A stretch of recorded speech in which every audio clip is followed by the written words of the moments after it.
안녕하십니까. 쌀이 울타리 모아보기 세 번째 영상입니다. 이번 영상에서는 지난 7, 8, 9 세 편을 한 편으로 모아봤습니다.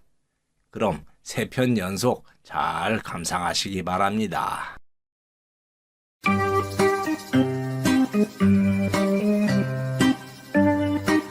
쌀이 울타리에 와주셔서 고맙습니다.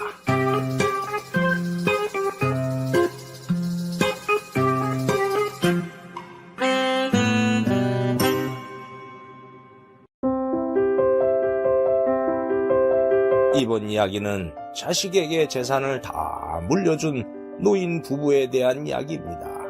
시작하겠습니다.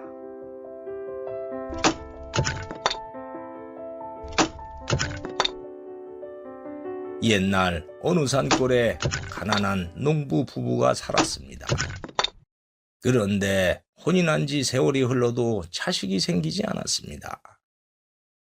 아내는 아이가 생기지 않는 원인이 자신 때문인 것 같아서 남편에게 괜히 죄를 지은 것 같았지요.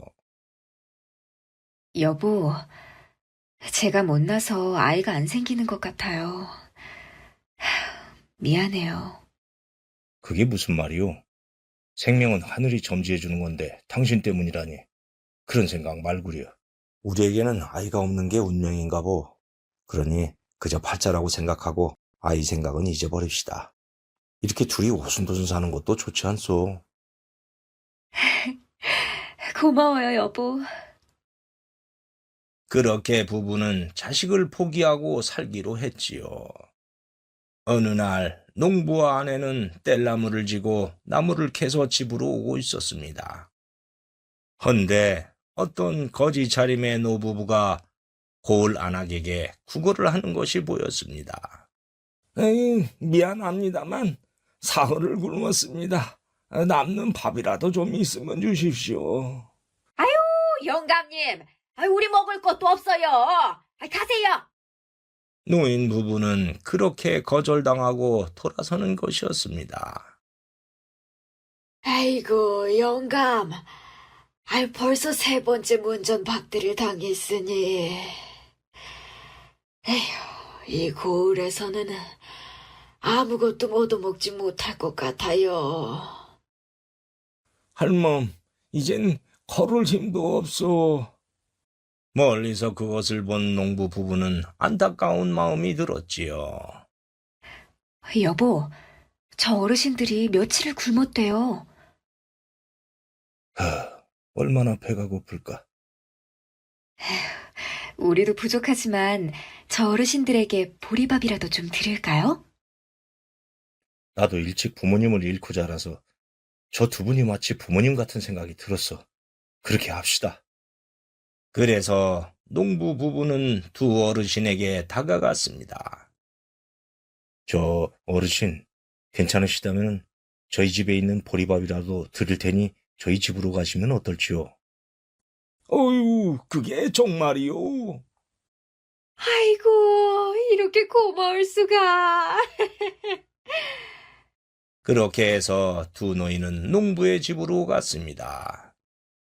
두 노인은 농부의 아내가 차려준 밥을 맛있게 먹었습니다. 잘 먹었다. 며칠 만에 먹어보는 밥이라 아주 꿀맛이었어. 나도 맛있어서 입으로 들어가는지 어디로 들어가는지 모르게 먹었어요. 저희도 가난한 살림이라 된장국밖에 못 드렸는데 맛있게 드셨다니 다행입니다. 거지가 된 후에 이렇게 배부르게 먹어본 건 처음이요. 어르신, 어쩌다가 구걸을 하게 되었는지요? 노부부는 농부의 말에 회한이 서리는 듯 잠시 침묵하더니 입을 여는 것이었습니다. 우리는 원래 부자였다오. 헌데 혼례를 올리고 몇 년 동안 아이가 생기지 않는 것이었어. 그래서 온갖 정성을 들이니 드디어 두 아들이 태어났다오. 그렇게 귀하게 생긴 자식이라 오냐 오냐 하면서 키웠더니 둘 다 버릇없이 자랐지요.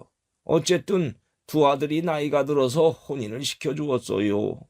그러면서 각자 살 집도 사주고 남은 재산도 다 털어서 두 아들에게 물려주었지요.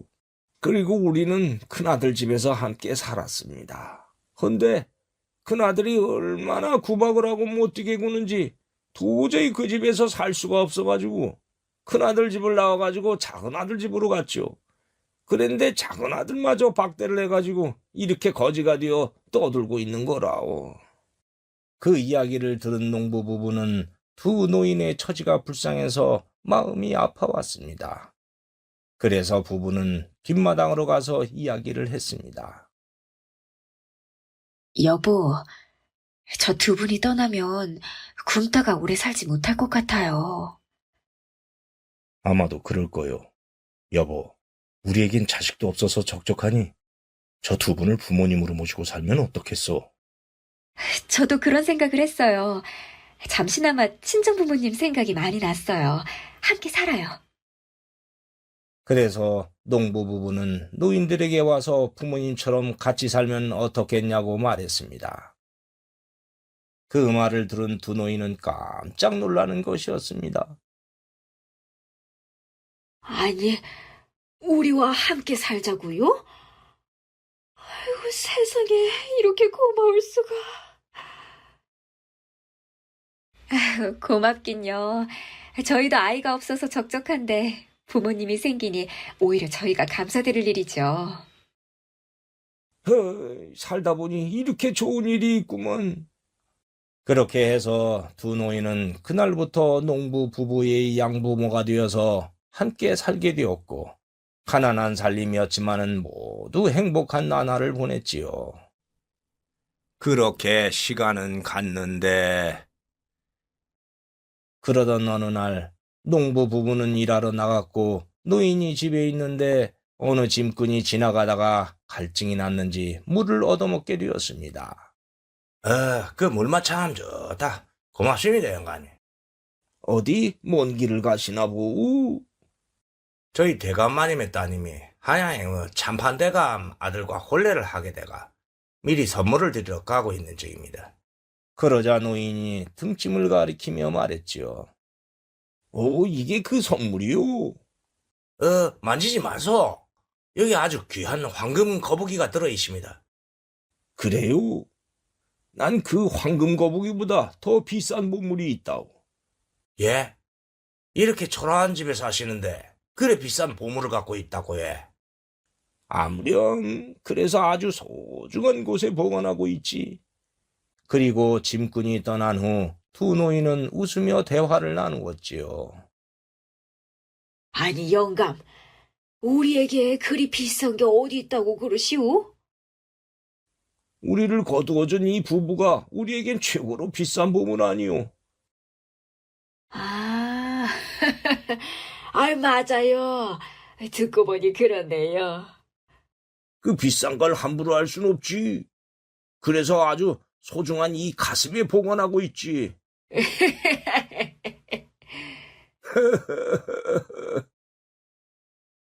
그런데 짐꾼이 주막에 들러 그 말을 했는데 그게 소문이 되어 온 거울로 퍼졌습니다. 그러더니 산 넘고 물 건너 노인의 두 아들의 귀에도 그 소문이 들어갔지요. 두 아들은 아버지가 황금거북이보다 더 비싼 보물을 갖고 있다는 소문을 듣고 욕심이 나서 둘이 만나 의논을 했습니다. 그 정도 보물이라면 두 아들의 재산을 합친 것보다 수십 배 더 값어치가 있으니 욕심이 났지요. 형님, 그 소문 들었소? 아버지가 엄청난 보물을 갖고 있대요. 나도 들었다. 형님, 아버지 재산은 우리 재산 아니오? 그러니 다시 아버지를 모셔오십시다. 그러면 그 보물도 우리게 되는 거지요. 그래, 당장 모시러 가자. 그래서 두 아들은 노인을 찾아갔습니다. 부모를 찾아간 두 아들은 두 노인에게 집에 가자고 했지요. 아버지, 어머니, 왜 이런 누추한 곳에 살고 계세요? 저희가 모실 테니 집으로 가서 같이 사십시다. 그 말에 노인 부부는 어이가 없었습니다. 너희들이 우리를 버릴 때는 언제고 이제 와서 갑자기 모시겠다니 이유를 모르겠구나. 니들이 우리를 내쫓아서 거지처럼 살았다. 난 너희들에게 재산을 전부 다 물려준 걸 후회하고 있어. 두 아들은 그 말을 듣더니 보물을 가지려는 욕심에 이렇게 말하는 것이었습니다. 저희들이 잘못했습니다. 그러면 물려받은 것뿐 아니라 모든 재산을 돌려드리겠습니다. 아우야, 넌 어떠냐? 형님 말이 지당합니다. 저도 당장 모든 재산 돌려드릴게요. 그렇게 해서 두 아들은 재산을 정리한 다음 그 돈을 노 부부에게 주었습니다. 아버지, 어머니, 이제 됐죠? 저희들의 전 재산을 갖고 왔습니다. 그러니 노여움을 푸시고 저희들과 함께 사시지요. 니들이 돈을 준다니까 받기는 받겠다마는 같이 사는 건 좀 생각을 해봐야겠다. 에? 옆에서 보던 농부 부부는 잘 됐다는 생각이 들었습니다. 아유, 아버님, 잘 됐네요. 두 분이 반성하신다니 저희들과 사는 것보다 아드님들과 사시는 게 좋지 않겠어요? 저도 떠나시면 서운하지만은 친아드님과 사는 게 나을 것 같습니다. 니들 생각이 정 그렇다면 알았다. 할멈, 얘들 집으로 갑시다. 예. 두 노인이 가려고 하자 큰아들이 놀라며 말했습니다. 아니, 보물은 안 갖고 가세요? 에이, 보물? 무슨 보물?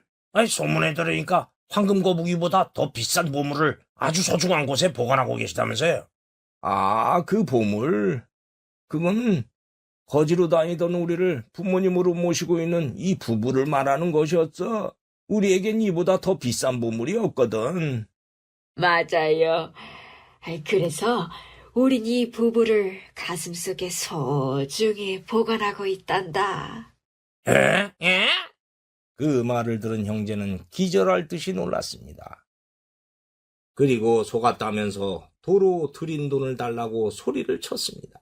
아버지, 저희를 속였으니까 이 돈들은 다시 가져가겠습니다. 네?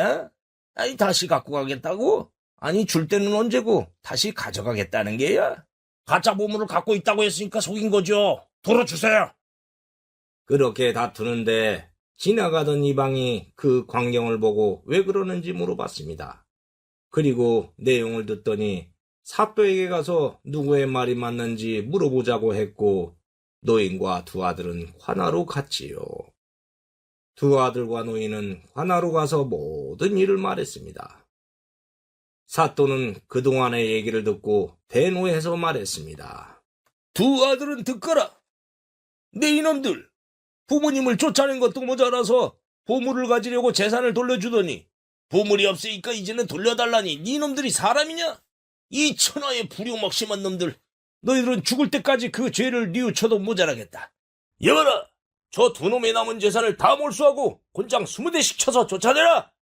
예, 사또 살려주세요. 아이고, 사또 용서해 주십시오.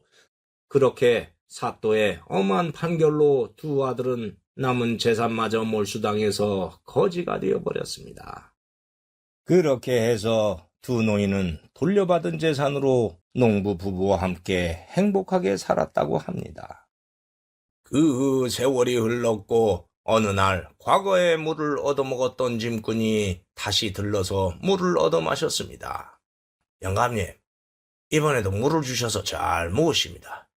이 집 물맛이 너무 맛이 좋아가지고 한양에서 내려가는 길에 또 들렀다 아닙니까?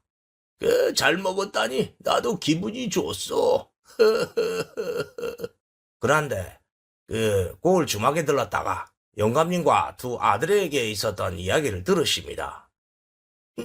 그랬소? 그러고 강가를 지나가는데 거적으로 된 움막이 하나 있는 게 아닙니까? 그럼 그 안에서 사람이 흐느끼는 소리가 나대예. 그래요? 그래서 슬쩍 움막을 들여다보니까네 영감님의 두 아들이 거지가 돼가 비참해져갖고 울고 있었습니다. 예, 며칠을 못 먹었다면서만 신세 타령을 하면서 울고 있었습니다. 그래 가만히 보니까네 제가 보기에는 며칠 내로 죽을지도 모르겠던데. 예? 그래요?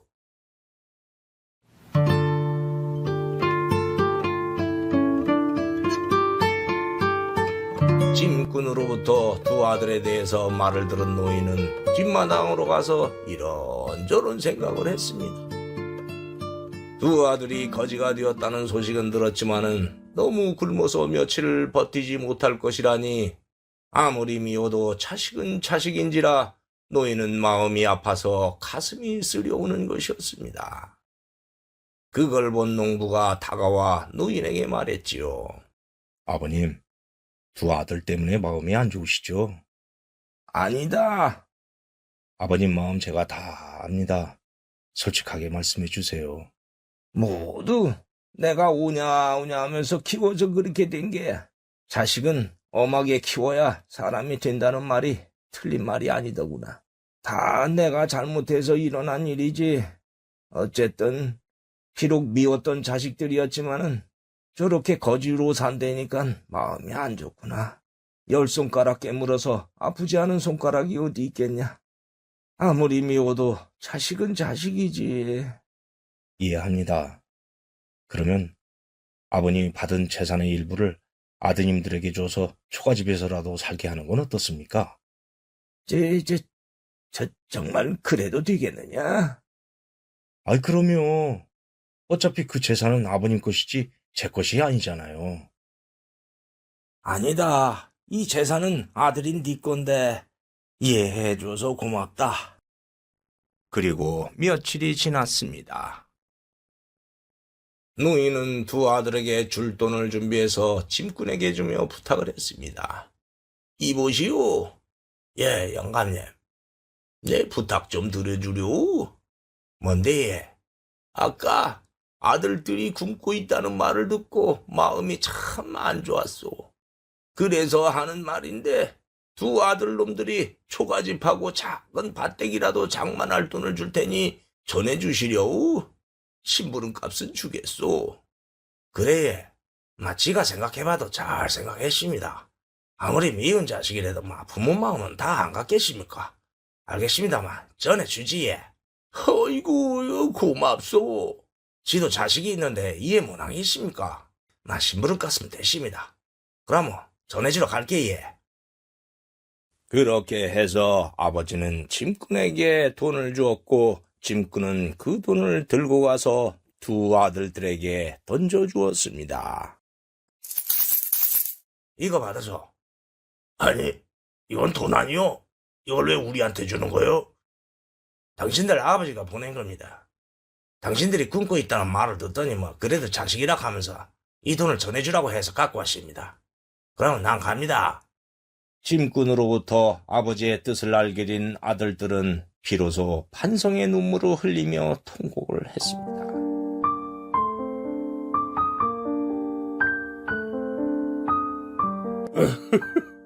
아버지, 이 불효자식을 용서해 주십시오. 아버지. 그렇게 해서 노인은 마음 편하게 농부 부부와 함께 행복하게 살았다고 합니다. 역시 사랑은 내리 사랑인가 봅니다. 지금까지 이 이야기를 하다 보니 자식에게 재산을 주는 것에 대해 이런저런 생각이 들었습니다. 자식을 사랑하지 않는 부모가 어디 있겠습니까마는 자식에게 모든 재산을 물려주면 홀대를 당할 수가 있습니다. 그러니 적당히 물려주고 내 재산은 죽을 때까지 꼭 쥐고 있어야 한다는 생각이 듭니다. 그래야 무슨 날이 되면 찾아오고 전화라도 한 통 더 오지 않겠습니까? 매정한 것 같지만은 그게 오늘의 세상을 사는 노인들의 지혜가 아닌가 합니다. 오늘 이야기 여기에서 마치겠습니다. 감사합니다. 이번 이야기는 할멈 떠난 후에 만난 할멈에 대한 이야기입니다. 그럼 시작하겠습니다. 옛날 어느 고을에 박시성을 가진 노인이 살고 있었습니다. 박노인은 자식들을 모두 혼인시키고 아내와 함께 살았는데 5년 전에 마누라가 그만 세상을 떠나 홀로 살고 있지요. 노인은 가죽신을 만드는 갓바치였는데 조선시대의 갓바치는 백정처럼 제일 천한 직업이었습니다. 그럼에도 천직이라고 생각하며 집신도 만들어 장터에서 팔아 생계를 이어갔습니다. 박노인이 오늘 또 장터에 집신과 가죽신을 갖고 와서 팔고 있네요.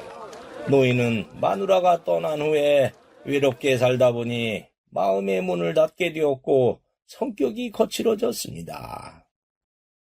영감님, 좌판을 저희 가게 쪽으로 넘어와서 펼치니까 손님이 안 오잖아요.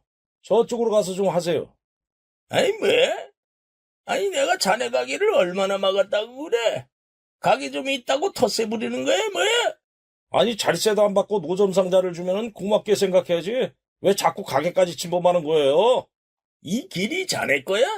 자네가 언제 자리를 줬다고 그래? 여기는 내가 알아서 앉은 자리야. 내가 자리 잡으면 다 내 자리야. 뭐요? 아휴, 내가 말을 말아야지. 가게 주인은 화가 났지만 안으로 들어가 버렸고 그때 정시성을 가진 노부인이 왔습니다. 이보시오. 왜요?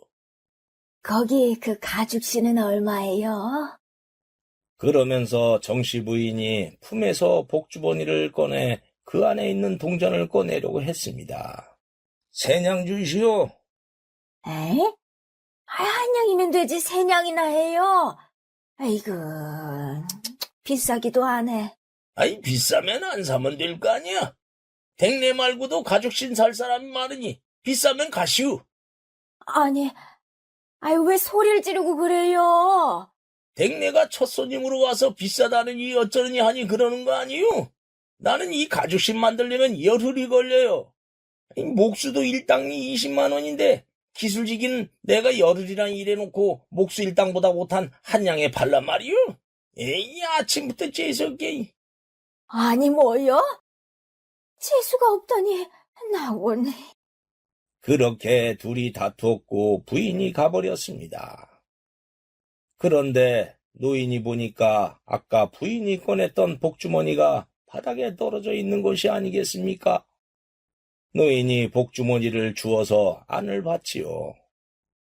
그런데 달랑 동전이 한 푼밖에 없었습니다. 아니, 한 양도 아니고 한 푼이야? 아니, 한 푼 갖고 가죽신을 사려고 했던 거야? 할머니 정신이 있는 거야, 뭐야? 에이. 그리고 다시 복주머니를 보니 구리반지 한 개가 나왔습니다. 에이? 이건 뭐요? 구리반지가 있네? 구리반지는 비록 비싼 것은 아니었지만은 노인은 그 반지를 보는 순간 마누라와 혼인할 때가 생각났습니다. 그때 금반지를 해주고 싶었지만은 가난한 살림이라 구리반지를 해줄 수밖에 없었던 아픈 추억이 떠올랐지요. 그래서 노인은 조금 전에 떠난 부인의 구리반지에 어떤 사연이 있는 것이라고 생각되어서 복주머니를 돌려주려고 사방을 두리번거렸지만 부인이 보이지 않았습니다. 에이? 벌써 어디로 간 게야? 이거 소중한 추억이 있는 것 같은데 이거 어떡하지? 에이 그놈의 할망구 아침부터 속썩이네. 노인은 부인을 찾아서 장터를 돌아다녔지만 찾지 못해서 지나가던 안악에게 물었습니다. 실례하오. 혹시 이쪽에서 나이 든 할머니 보지 못했소? 아니요. 왜 그러시는데요? 그 할머니가 이 주머니를 떨어뜨리고 가서 그래요. 어? 그 복주머니는 우리 고을에 사는 정씨 할머니 것 같은데요? 정씨 할머니요? 예. 우리 고을은 달래골인데 정씨 할머니는 강가에 버드나무가 있는 집에서 아들 부부와 살아요. 아휴, 근데 영감님이 돌아가신 뒤 치매에 걸렸죠. 에이? 치매라고? 그래서 아들이 못 나가게 하는데 나갔나 보네요. 아이고, 이걸 어쩌나. 노인은 부인이 치매라는 것을 알고 걱정이 되어 더 찾아봤지요. 그렇게 되자 상황이 어떻게 되었는가 하면은 정씨 부인! 부인! 어디 있어? 노인이 장터 골목을 가며 부인을 찾는데 멀리서 부인이 어느 집 굴뚝을 껴안고 몸을 떨고 있는 게 아닙니까? 에잉? 저기 있구만. 부인! 노인이 부인을 보고 다가가는데 부인은 그 사이에 치매 상태가 되어서 노인을 돌아가신 영감으로 생각하는 것이었습니다. 예? 영감! 아이고, 영감! 내가 얼마나 찾았는데 이제 왔어. 그 말에 노인은 당황했습니다. 아니 부인, 난 부인의 영감이 아니오. 난 갓밭이라고. 영감, 난 영감에게 서운한 게 있었다오. 노인은 부인이 치매 상태라는 것을 알았지만은 부인의 말에 그만 끌려들어가 말을 주고받았습니다. 서운한 거? 그게 뭐예요? 난 생일날 꽃신 한번 신어보는 게 소원이었는데 영감이 안 사준 게 너무 서운했어요. 근데 지금 생각해보니 우리 같은 가난한 살림에 꽃신은 언감생신이었어요. 내가 괜히 욕심을 냈던 거였지요. 그래서 미안해요. 흐흐, 부인. 난 영감이 그 추운 날 집신을 신고 다니며 발가락이 동상에 걸렸던 게 마음에 걸렸다오. 그래서 오늘 영감에게 가죽신을 사서 주려고 했는데 터무니없이 비싸서 못 샀어요. 미안해요. 노인은 부인이 왜 가죽신을 사려고 했는지 사연을 듣고 더 가슴이 아파왔습니다. 부인! 영감이 꽃신 대신 사준 것은 싸구려 구리반지였지요. 에휴, 지금 생각해보면 구리반지도 얼마나 고마운지. 그래서 평생 소중하게 간직하고 있어요. 그러면서 부인은 품에서 목도리를 꺼내서 노인의 목에 감아주었습니다. 영감에게 줄 가죽신은 비싸서 못 샀지만 이거 내가 영감 주려고 한 달 동안 만든 목도리라오. 요새처럼 추운 날 목도리 안 하면 감기 걸려요.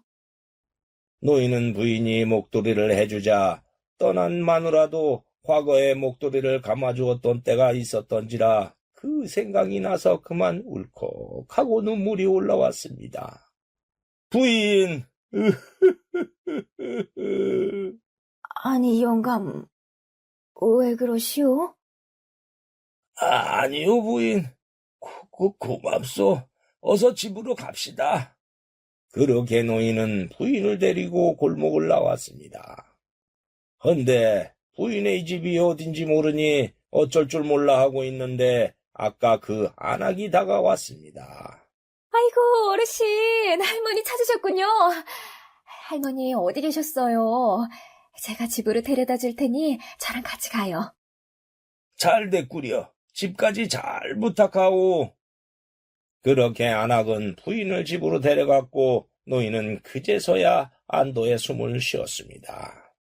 그리고 노인은 집에 온 후 며칠 동안 목에 감겨있는 목도리를 만질 때마다 정씨 부인이 따뜻한 정과 아픈 사연 때문에 부인 생각이 떠나지 않았습니다. 그래서 그 부인의 소원이었던 꽃신을 만들어주기로 했지요. 노인은 만들어 놓은 꽃신을 품속에 넣고 장터로 가서 좌판을 열었습니다. 그리고 부인이 혹시 나타날까 기다려봤지만 오지 않았지요. 그렇게 시간은 갔는데 노인이 점심을 먹고 안악에게 들었던 달래골로 찾아가기로 하고서는 골목으로 오고 있는데 정씨 부인이 그때 그 굴뚝 옆에 앉아서 횡설수설하며 앉아있는 것이 아닙니까? 노인은 반가워서 꽃신을 들고 부인에게 갔지요. 부인, 나요. 누구시오? 아니, 날 모르겠어? 누구시더라? 에이기, 그새 다 잊어버렸네. 어쨌든 부인이 며칠 전에 꽃신 한번 신어보는 게 소원이라고 해서 내가 만들어 봤어요. 그러자 꽃신을 본 부인은 순간 노인을 또 영감이라고 부르는 것이었습니다. 아이고, 이거 꽃신이네. 아이고, 영감 고마워요. 내 평생 소원을 어찌알고 이렇게 이쁜 꽃신을 주시오. 허이, 또 날 영감으로 보는구만. 어쨌든 신어봅시다. 발 이리 줘봐요. 노인은 부인이 신고 있던 집신을 벗겨내고 꽃신을 신겨주었습니다. 그러자 부인은 그만 새색시가 된 것 마냥 기뻐하는 것이었습니다. 아이고, 이렇게 이쁠 수가. 내가 새색시가 된 것 같아요. 영감, 고마워요. 그러면서 부인이 노인의 목을 껴안으며 안기는 것이 아니겠습니까? 부인! 노인은 몇 년 만에 남녀가 포근하게 안기는 일을 겪어버렸으니 가슴이 뛰기도 하고 얼굴이 화끈거려서 당황했지요. 그러나 상대가 치매에 걸린 사람이니 이래선 안 된다는 생각에 얼른 부인을 떼어놨습니다. 그러자 이번에는 부인이 배가 고프다고 했습니다. 그런데 영감, 배가 고프네요. 그래요? 그럼 국밥이라도 먹으러 갑시다. 그렇게 노인은 부인을 국밥집으로 데려가서 둘이 국밥을 시켜서 먹었습니다. 노인은 둘이 밥상을 마주하고 밥을 먹는 것은 마누라가 떠난 지 5년 만이라 마음이 푸근해지는 것이었습니다.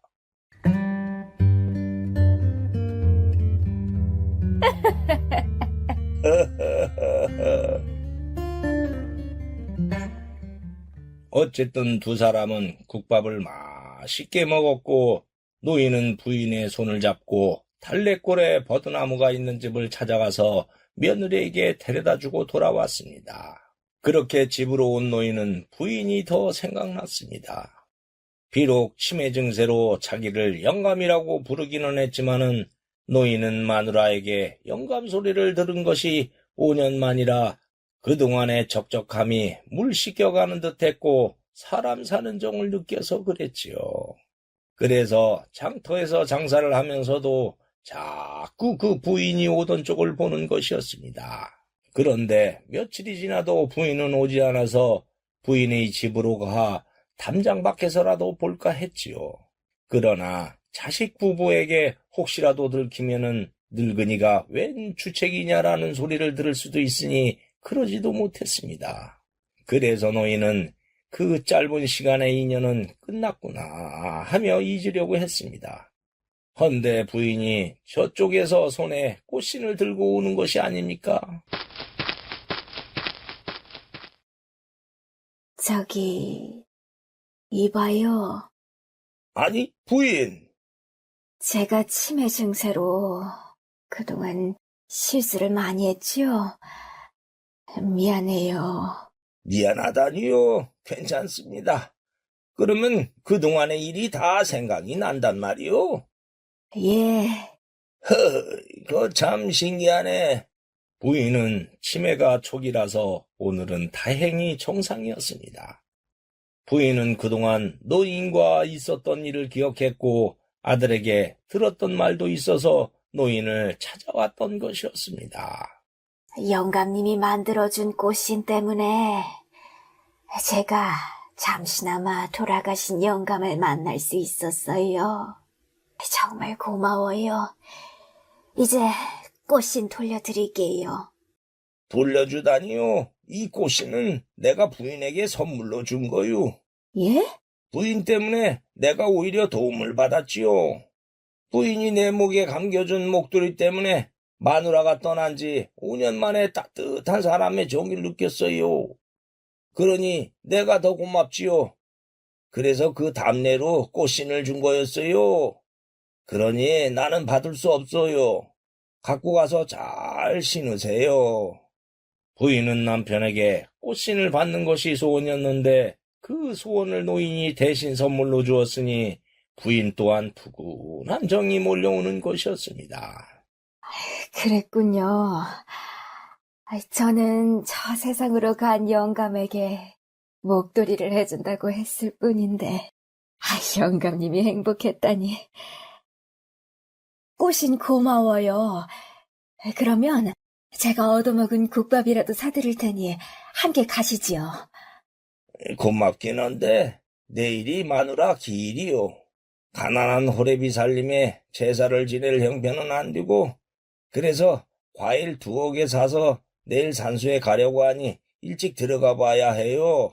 사실 부인을 집에 데려다 준 뒤로 동네 안악에게 부인이 치매가 있다는 말을 들었던지라 걱정이 많이 되었어요. 그래서 혹시 별일 없나 하고 그동안 부인을 기다렸지요. 헌데 오늘 이렇게 멀쩡하게 와주니 이제 걱정 안 해도 될 것 같네요. 이렇게 부인을 다시 보게 된 것만으로도 좋습니다. 그러면서 노인은 좌판을 걷어서 가는 것이었습니다. 그 모습을 본 부인은 내일 과일 2개로 산소로 가는 노인의 쓸쓸함이 눈에 보이는 듯해서 안쓰러운 마음이 들었지요. 다음 날 노인이 과일을 들고 마누라의 산소에 가려고 하는데 부인이 손에 보퉁이를 들고 오는 것이 아니겠습니까? 아니, 여기로 듣게. 장터의 상점 주인에게 영감님 집을 물어서 왔어요. 아무리 없는 살림이지만 제사 음식인데 과일로 되겠어요? 그래서 제가 음식을 장만해 봤어요. 그 말에 노인은 부인이 따뜻한 마음에 또 감동했지요. 이렇게 고마울 수가. 정말 고맙소. 그래서 2 사람은 노인의 마누라가 묻힌 산소로 갔습니다. 2 노인은 산소 앞에 돗자리를 깔고 부인이 해온 음식을 잘 차려놓았습니다. 그리고 노인은 마누라의 산소에 있는 차풀을 뜯어주며 말했습니다. 임자, 나왔소. 임자가 떠난 지 벌써 5년이 갔구려. 나도 어서 임자 따라가야 하는데 목숨이 왜 이리 질긴지 모르겠소. 부인은 노인의 한탄을 뒤에서 들으며 자신도 배우자를 잃은 입장이라 가슴이 짠해져 왔습니다. 노인이 산소에 풀을 정리하고 나서 2 사람은 가져온 막걸리 몇 잔과 음식을 나누어 먹었습니다. 그러다가 노인이 갑자기 조용해지는 것이 아니겠습니까? 부인이 왜 그러냐고 묻자 노인이 말했습니다. 마누라가 떠나고 외롭게 오랫동안 살아오다가 이렇게 누군가 만들어 온 음식과 막걸리도 마시니 사는 것 같아서 그렇소. 에이그, 그 마음 다 알지요. 나도 그랬는걸요. 내가 늙어서 주책이요. 그러면서 노인은 눈물이 흘러나오는 것 같았습니다. 그래서 눈물을 보이지 않으려고 이렇게 말했지요. 목이 왜 이렇게 마르나? 개울에 가서 호리병에 물을 좀 받아올 테니 기다리시오. 그러면서 노인이 호리병을 들고 개울로 가는 것이었습니다. 부인은 노인이 눈물을 보이지 않으려고 그러는 것을 알았기에 더 안타까웠지요. 부인이 그렇게 우두커니 앉아있는데 주변에서 사람의 목소리가 들려오는 것이 아니겠습니까? 그 소리는 늙은 할머니의 음성이었습니다. 이보시오! 아이고, 깜짝이야. 이게 무슨 소리지? 부인이 산소 쪽으로 돌아보니 목소리는 산소에서 나오는 소리였는데 왕왕 울리는 것 같기도 하고 구름이 몰려오는 소리 같기도 했습니다. 나는 저 영감의 마누라요. 예? 오늘이 내 제삿날이라 제밥을 먹으러 왔지요. 홀로 사는 영감이라 음식은 기대도 하지 않고 왔는데 댁내가 음식을 푸짐하게 해와서 아주 잘 먹었어요. 진짜 부인이시오? 그럼요. 저기 내 부탁 하나 들어주시려고? 무슨 부탁이요? 내가 먼저 세상을 등진 후에 홀로 남은 영감이 어떻게 살까 하고 걱정이 참 많았다오. 헌데 이렇게 댁내가 음식도 해오고 말벗도 해주는 걸 보고 안심이 됩니다. 그러니 영감에게 내 대신 음식도 해줘서 같이 먹고 말벗도 해주면 어떻겠어요? 그 말을 들은 부인은 당황해서 말했습니다. 그래도 괜찮겠어요? 아유, 아무렴요. 이제 내가 마음 놓을 수 있으니 오히려 고맙지요. 마누라의 말을 들은 부인은 자신도 평소에 그러고 싶은 마음이 있었던지라 그럼하고 약속했습니다. 사실은 저도 그러고 싶은 마음이 있었어요. 그럴게요. 아이고, 이제 됐어. 그럼 갈게요. 부인은 마누라의 목소리가 떠난 후 가만히 볼을 꼬집어 봤습니다. 그런데 아픈 걸 보니 분명히 환각은 아니었습니다. 그래서 가만히 생각해 봤지요. 마누라가 영감을 보기에 얼마나 안타까웠으면 그렇게 목소리를 냈을까 싶었고 자신도 바라던 것이어서 그렇게 하기로 했지요. 그러자 그동안 팍팍했던 가슴 속에 새로운 물결이 일렁이는 것이 아니겠습니까?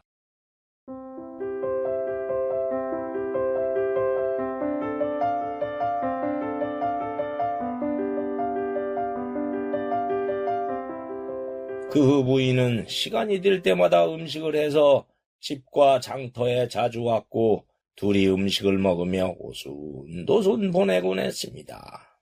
영감님, 이거 전이랑 나물 해왔어요. 밥이랑 드셔봐요. 어휴, 부추전이 이렇게 마실 수가 있나? 나물도 맛있고. 음식 준비하느라고 고생했어. 고생은 뭘요? 어여 드세요.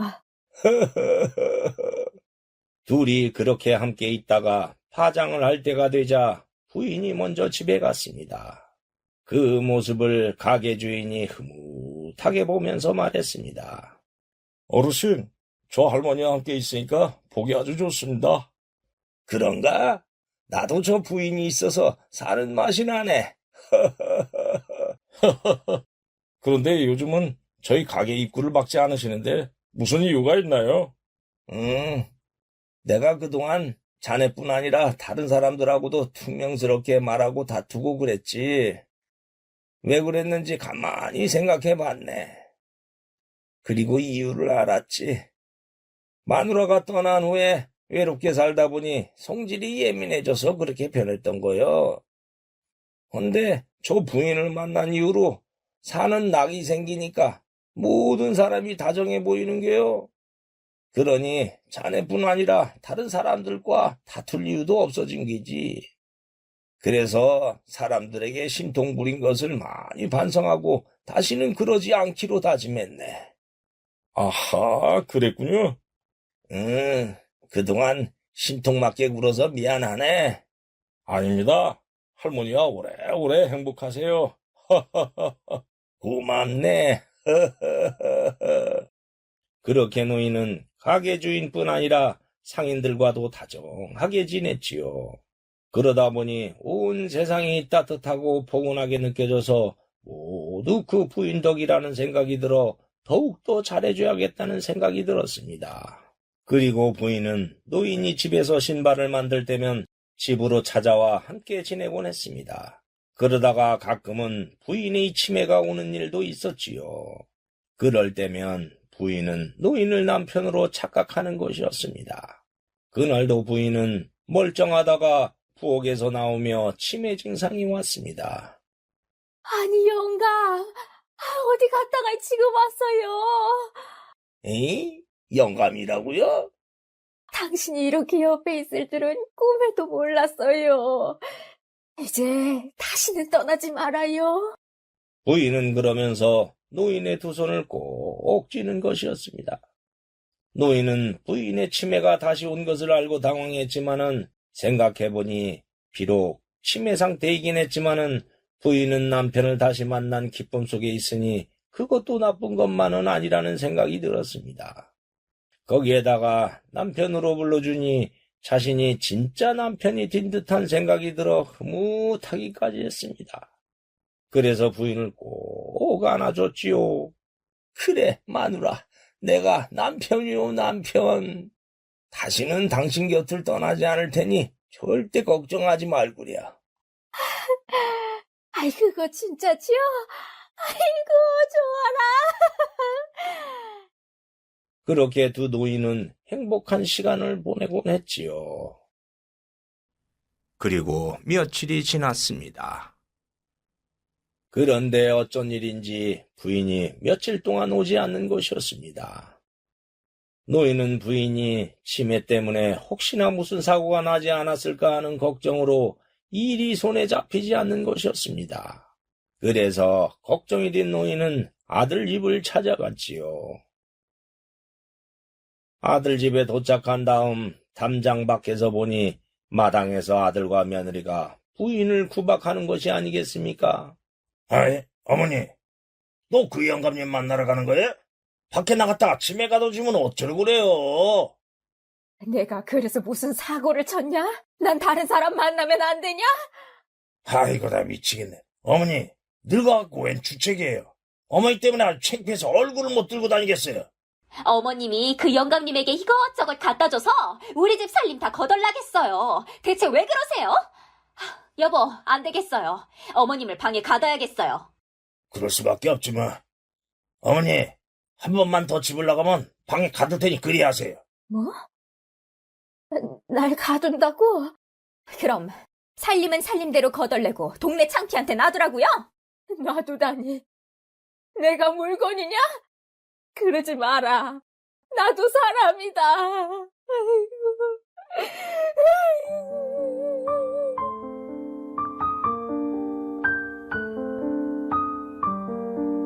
담장 밖에서 그것을 본 노인은 부인이 구박당하는 것을 보고 가슴이 찢어지는 듯 했습니다.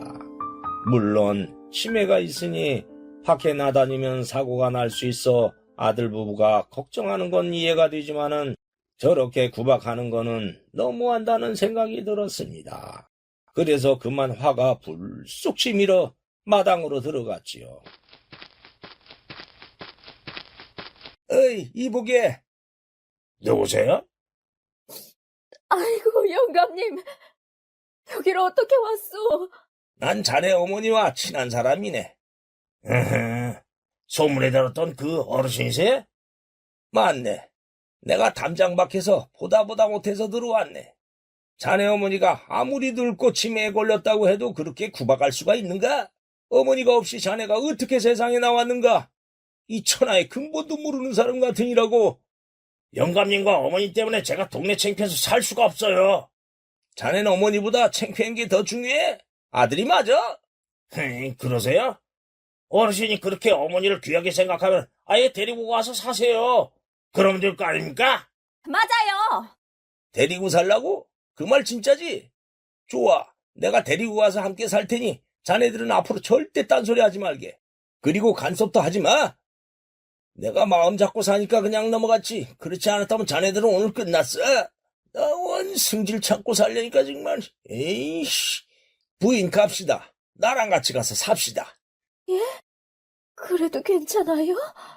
여기서 자식에게 구박당하고 사느니 나와 함께 가서 사는 게 훨씬 낫지. 갑시다.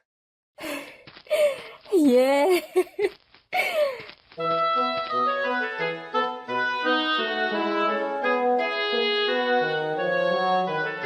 그렇게 뜻밖의 상황으로 노인은 부인을 데리고 집으로 갔습니다. 집으로 온 두 사람은 그날부터 부부로 살았습니다. 물론 노부인이 가끔 치매가 오기는 했지만 노인을 돌아가신 영감이라고 착각하는 것 빼고는 크게 심각한 것은 없으니 별 탈도 없었지요. 그래도 노인은 부인의 치매를 고치기 위해 자주 노력했습니다. 어디 오늘 또 치매를 좀 치료해봐야지. 할멈, 아침에 할멈이 먹었던 감이 몇 개요? 4개 아니요? 아니 4개라고? 허허, 2개 먹었는데 4개란 말이야? 에? 2개였어요? 아휴, 2개면 어떻고 3개면 어때요? 난 영감이 따준 것을 먹은 것만으로도 행복해요. 에이? 허이, 큰일이구먼. 언제 치매가 나으려나? 그렇게 두 사람은 오순도순 행복하게 살았다고 합니다. 그 후 두 사람이 오래 장수하며 살았는지 아닌지는 모르지만은 사는 동안은 행복했으니 축복 아니겠습니까? 오늘 이야기 여기에서 마치겠습니다. 감사합니다. 이번 이야기는 떠돌이 처녀와 동침한 스님에 대한 이야기입니다. 그럼 시작하겠습니다.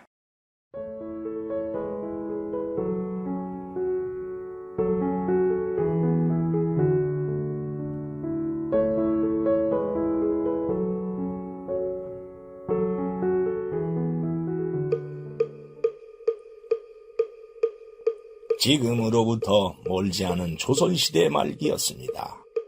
충청남도 서산에 있는 어느 암자에 늙은 노스님이 홀로 살고 있었는데 젊은 스님이 새로 와서 노스님을 모시는 상좌 스님으로 함께 살았습니다. 어느 날 노스님이 상좌 스님에게 이렇게 말을 하는 곳이었습니다. 내가 한양에 볼 일이 있어서 좀 다녀와야겠다. 예? 큰스님, 갑자기 무슨 일로 한양에 가시는지요?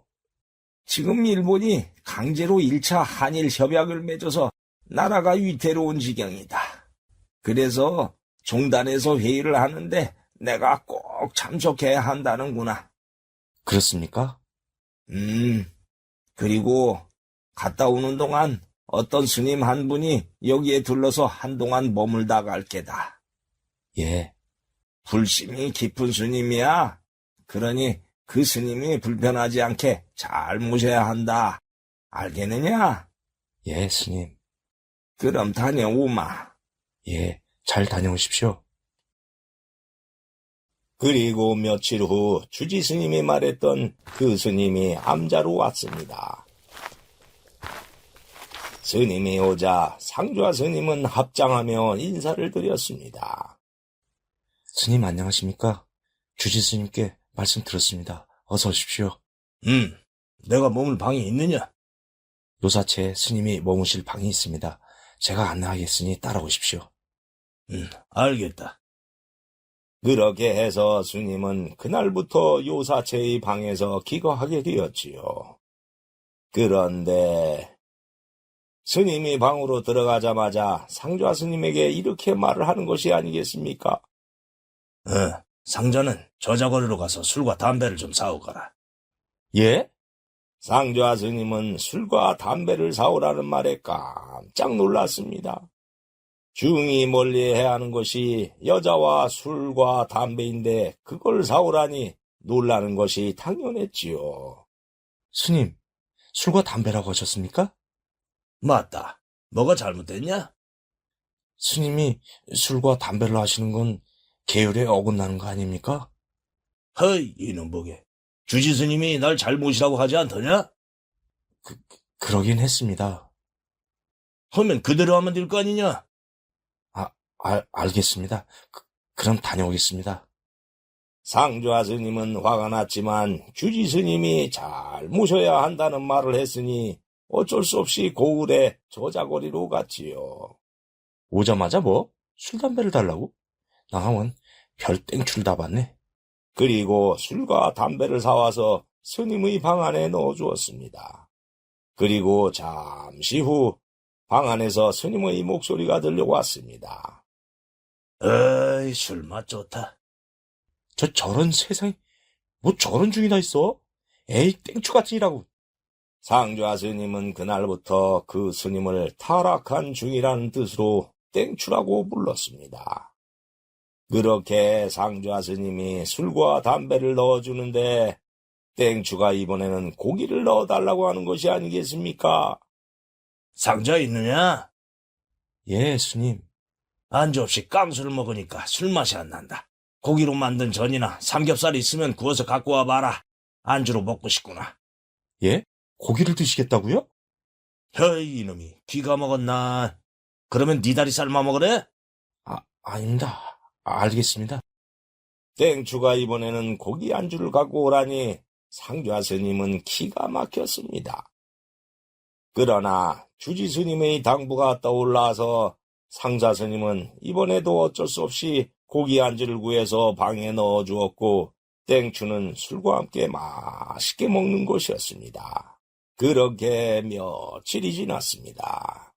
땡추는 방 안에서 그렇게 술을 마시다가도 가끔 외출을 했습니다.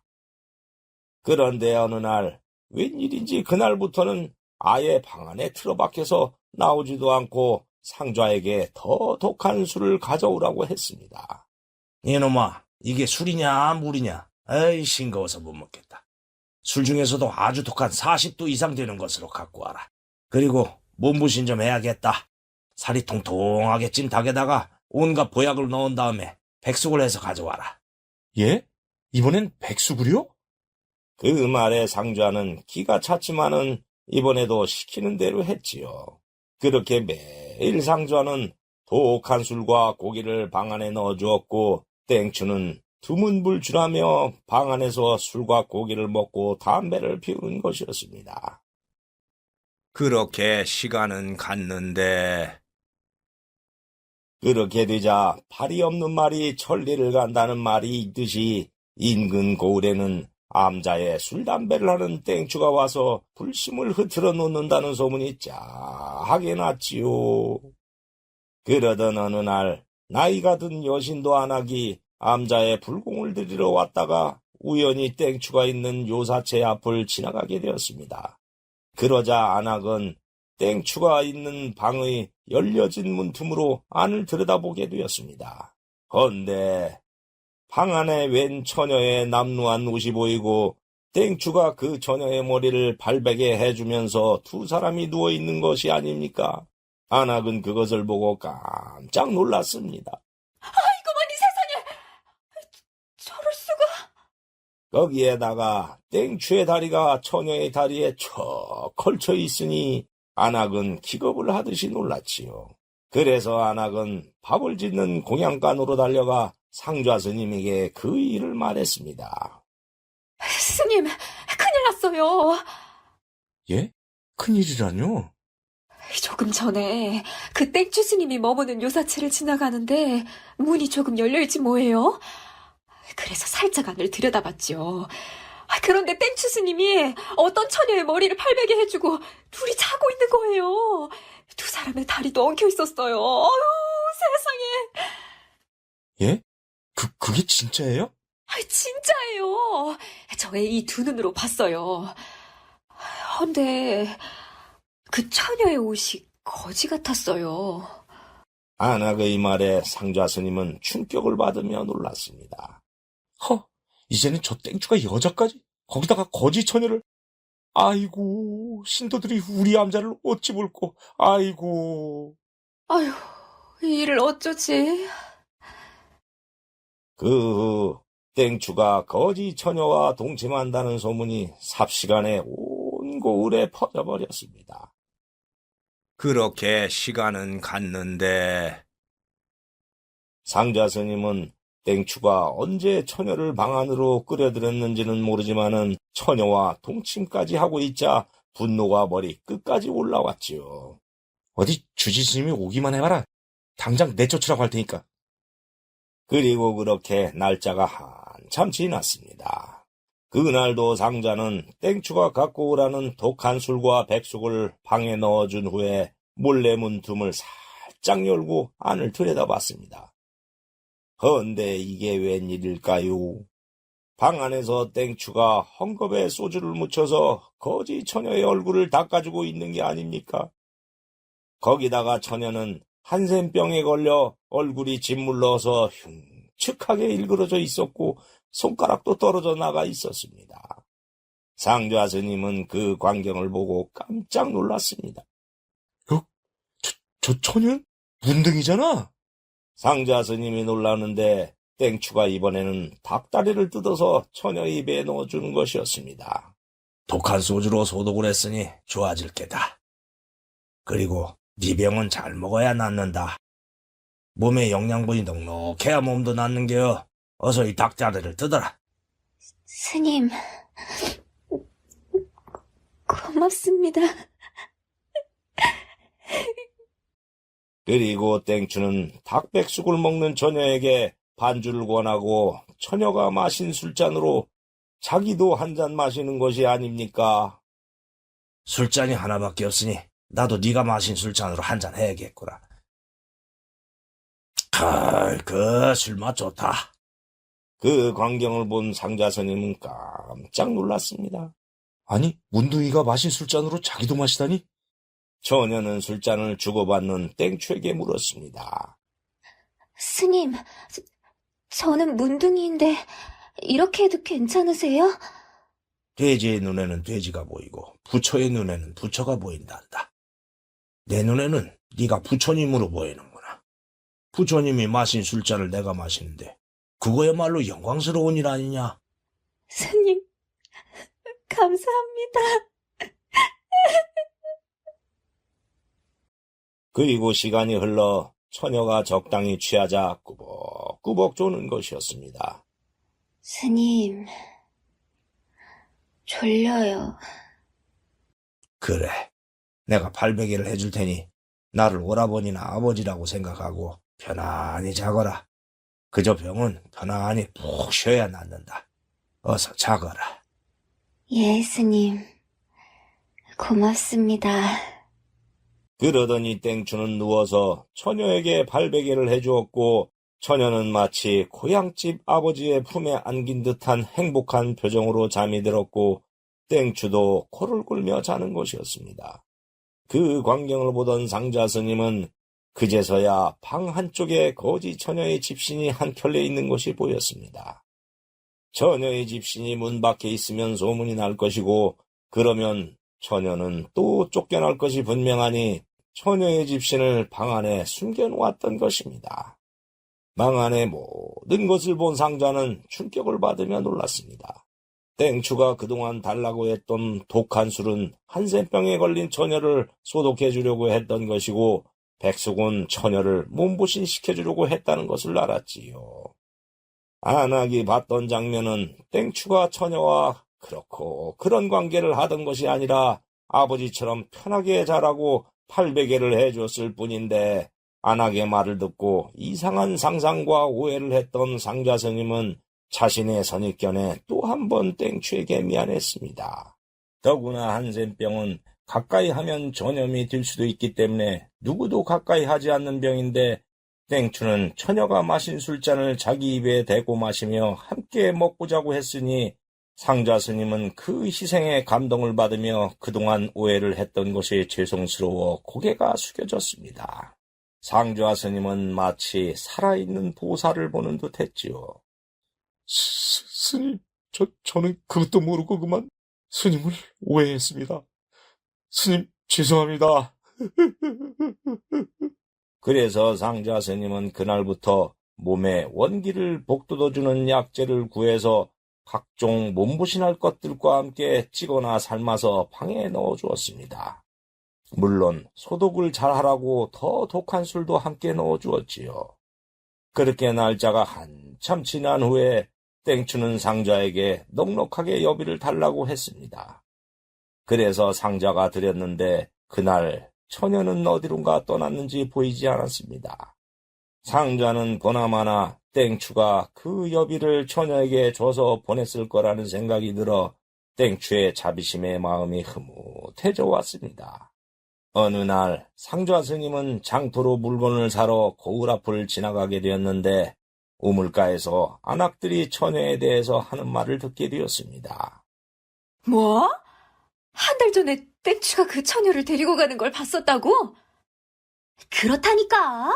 한 달 전에 그 처녀가 거지골로 이 동네에 흘러들어왔는데 아이들이 욕을 하면서 돌을 막 던지더라고. 눈은 쏟아지는데 아이들에게 돌까지 맞으니 나도 그걸 보면서 저러다 저 처녀가 맞아 죽거나 얼어 죽겠다 싶었는데 그때 그 땡추가 지나가다가 그 처녀를 데리고 어디론가 가더라니까. 그래? 아이고, 난 그것도 모르고 땡추 스님의 방 안에 처녀가 있길래 오해를 했지. 아휴, 이걸 어쩌나. 아이고, 스님 용서하세요. 상좌 스님은 두 안악이 하는 말을 듣고 땡추가 어떤 일로 거지 처녀를 남자로 데려왔는지 알았지요. 상황을 알게 된 상좌 스님은 땡추에게 또 감동하며 암자로 왔는데 땡추가 떠날 채비를 하는 것이 아니겠습니까?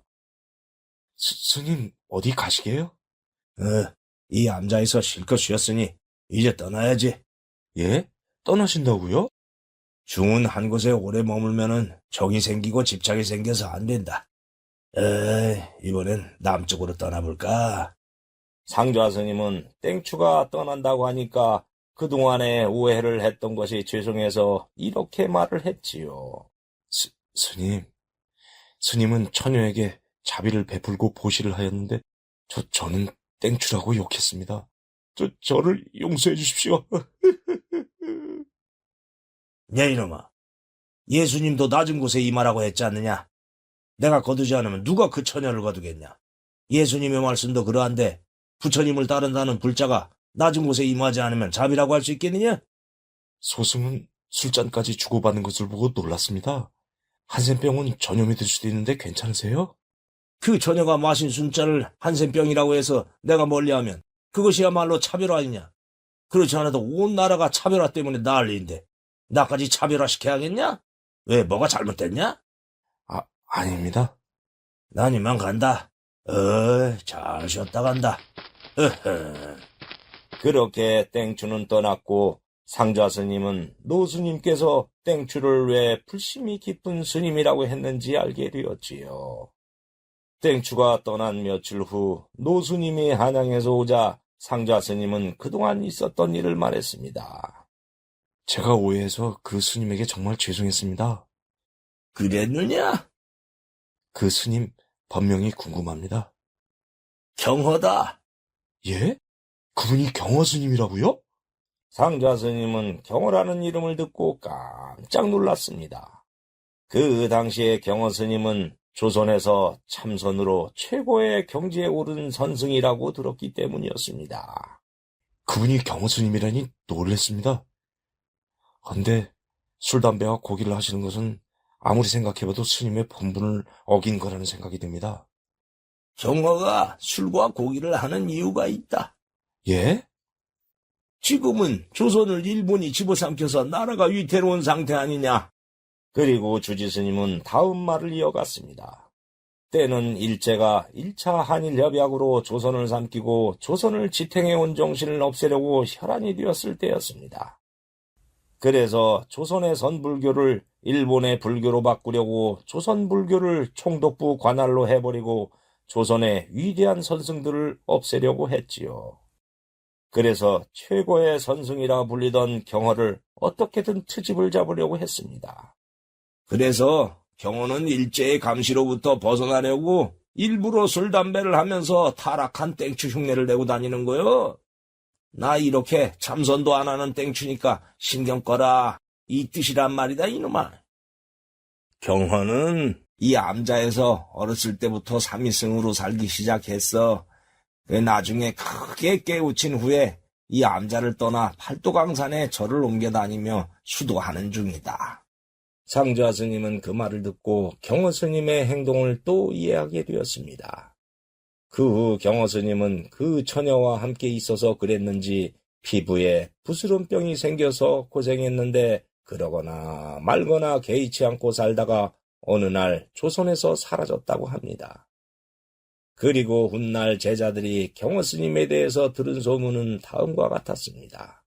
경허 스님은 우리나라를 되찾는 일은 문맹을 퇴치하고 배우는 것이라고 생각하고 스님 신분을 버린 채 일제의 감시가 소홀한 북방의 어느 고을로 갔다고 합니다.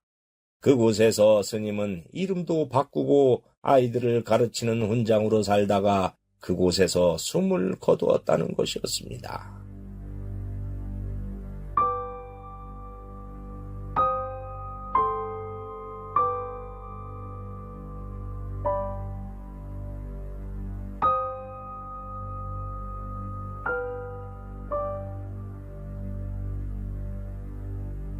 고을 사람들은 어느 언덕에 스님을 묻었는데 연고도 없어서 봐주는 사람이 없으니 세월이 흘러 그만 잡초만 무성한 산소가 되었다고 합니다.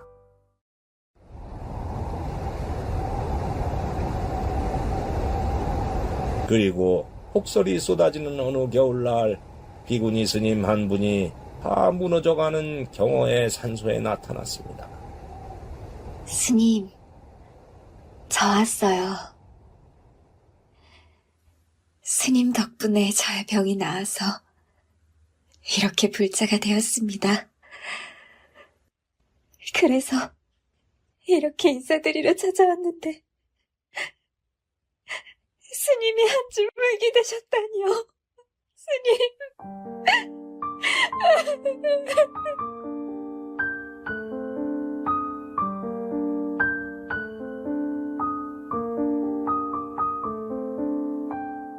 부디 금방 왕생하세요, 스님.